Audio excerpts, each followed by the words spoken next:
Hey all, thank you for tuning in to another video, and in today's video I'm going to show you how to add some interesting delays and reverb to a simple guitar track. So let's go!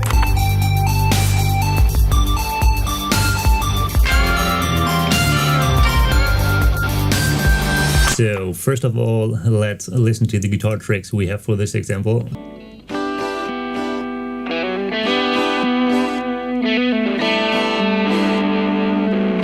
So they all sound a little bit dry, and we are going to add some delays and some reverb to make this whole thing sound a little more interesting. These are all recorded in this room. These are recorded amps, so there is quite a little bit of room sound, of room ambience in these recordings, but we want to push that a little bit further to make it a little bit more interesting. So first of all, we're going to set up a new bus, a new group channel where we are routing our reverbs and delays together in one channel to have a little bit more control on the final reverbs and delays. Let's call it depth stereo channel. So next we want to add a room channel, a room reverb channel. We need an effects channel, and we're going to pick a specific reverb. This is going to be pulse response reverb. So now we have set up our room reverb, and I'm going to route this room reverb into the depth channel. So here we go. This is our room channel, and this needs to be routed into the depth channel.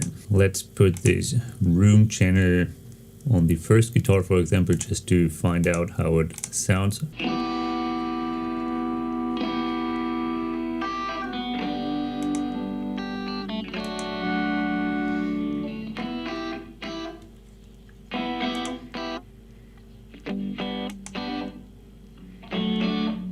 I want the guitars that are more up front with less reverb, and the guitars that are further back in the mix should have a little bit more reverb. So the second guitar, I'm going to add a little bit less room reverb. These guitars that are really up front, even less. This guitar far in the back should have a little bit more reverb. So now we have set up a simple reverb for all guitar tracks.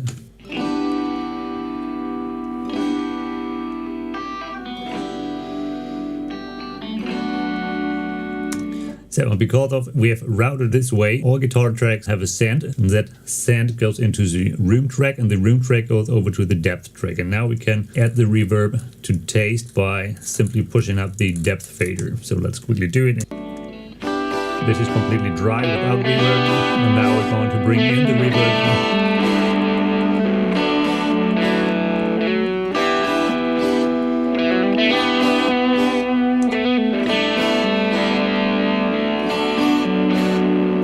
To find out how much reverb you need, you could go over, so to the point where you can definitely hear the reverb, and then bring it back a little bit. This is way too much reverb, and now I'm going to bring that back.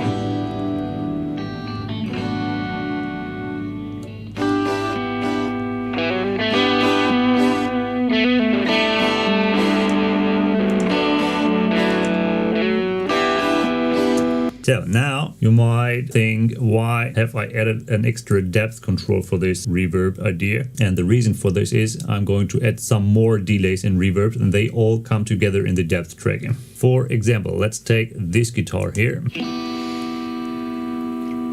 And I want to add a little delay on the other side. The guitar is panned hard right, and I want to add a delay on the left side. So let's add another effect track with an delay on it. I'm going to take a mono delay because I want to pan the mono delay hard left, and I call that left delay. And this one is not going to the depth channel, it's going to the room channel. So let's just take a slap delay, and now going to bring in the slap delay on the guitar track on the left side, left delay.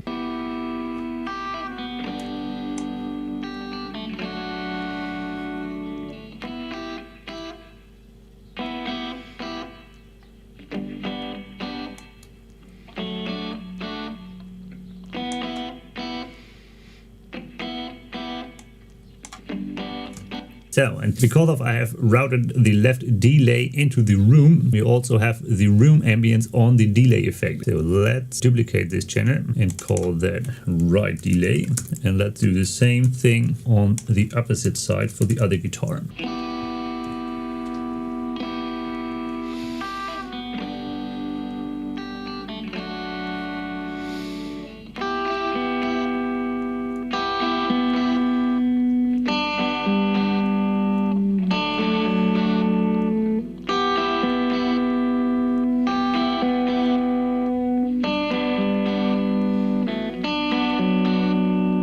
This is going to be more interesting. So what else can we do? We have a Nashville kind acoustic guitar. And on this one, I'm going to bring in another reverb. Let's take the H reverb from Waves stereo setup. And let's call that Hall reverb. This I'm not going to route into the room track. This is I'm going to route for to the depth track. Let's take a medium Hall pre-delay set on 86. All the reverbs we can use in 100% wet because we have several faders. We can bring in the reverbs on parallel. So now let's add the Hall reverb.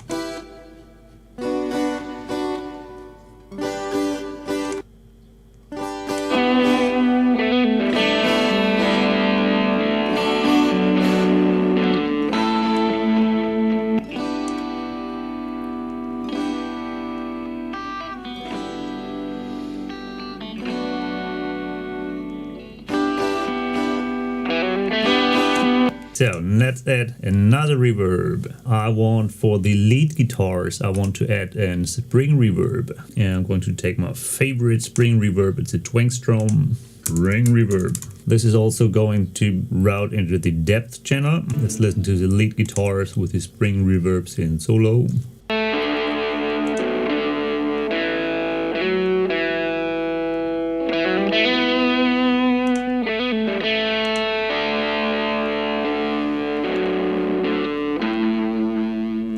All together with all reverbs and delays so far.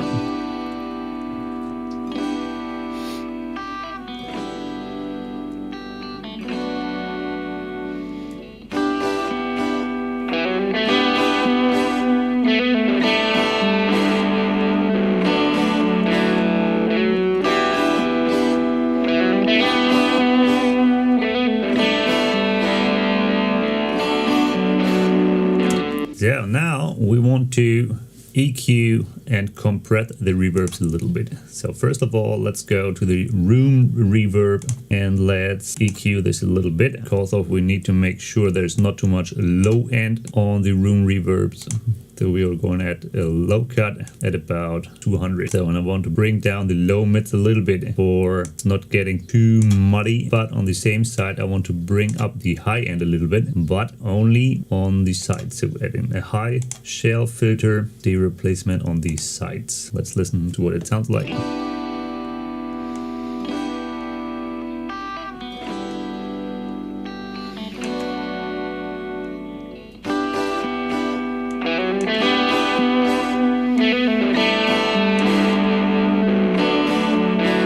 With these settings on the reverb, they can have a huge impact even though this is not that obvious at the first place. But for example, if you bring up the highs, it gives the whole mix a little more a happy character. And if you would bring that down, it would go in another direction and it would add some kind of a sad character to your song. So you can play with the emotions you want to bring up in the mix. Just with the style, you EQ your room tracks, your room reverbs, for example.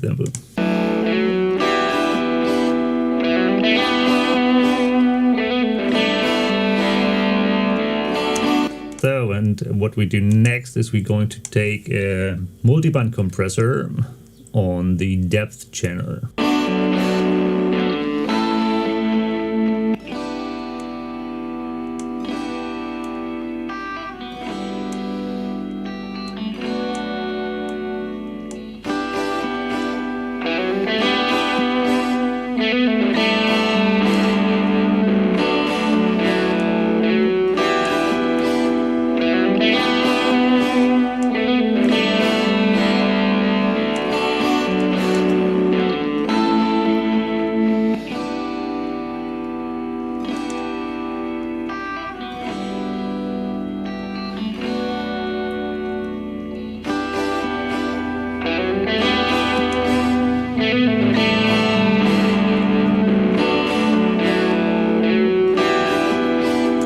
So we have added a room reverb, which is an impulse response reverb.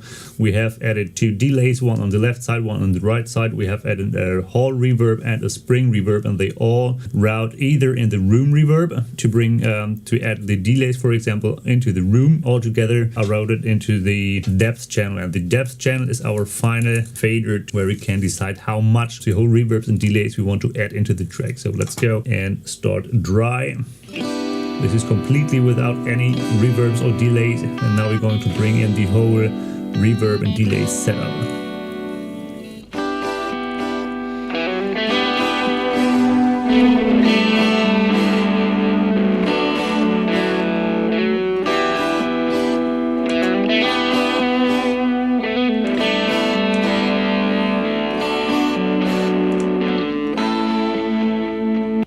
Dry without depth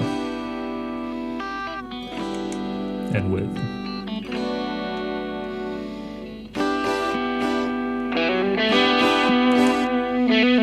Without depth bypass.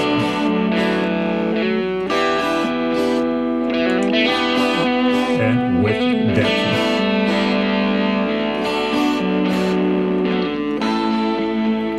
So this is just to give you an idea how creative you can be with delays and reverbs, and how you can route them into each other to add a little more effect and to make it a little bit more nature, for example. Or you can also go the other way around, and you could really go crazy with this. You can route delays into reverbs and so on. This makes the whole thing really creative and really interesting. So there's no wrong or no right. If it sounds good, it is good. And so have fun with reverbs and delays and playing around with them and being creative. And if you liked this video, please give it a thumbs up. And if you haven't yet, hit the subscribe button, and see you on the next video. Ciao.